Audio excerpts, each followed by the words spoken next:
পাবেন না। ঠিক আছে? আর যদি যা হওয়ার সাধারণ পাবলিকেরই হয়। এই যে ধরেন আমি একটা বিশেষ কথাই বলি। যেমন এই যে আমাদের বাংলাদেশে কয়েকদিন আগে এই কয়েকদিনের ঘটনা বর্তমানেও সেটাকে কেন্দ্র করে আমাদের কিন্তু বাংলাদেশেও হচ্ছে এখনও আপনাদের পাশের দেশ যেটা ইন্ডিয়া সে জায়গাটাও হচ্ছে।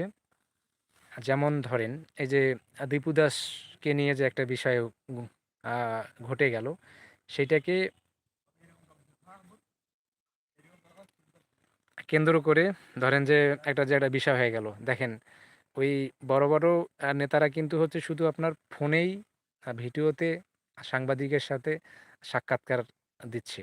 কিন্তু তারা কিন্তু কোনো ধরনের মাঠেও আসতেছে না এবং হচ্ছে তারা কোনো মিছিলও করতেছে না, মিটিংও করতেছে না। শুধু কি মুখ দিয়ে বলতেছে, "তোমরা এই করো, সেই করো।" হ্যাঁ, ওই আপনাদের মানে মারামারি করতে গেলেও সাধারণ পাবলিক যায় এবং কেউ যদি মারাও যায়, কেউ যদি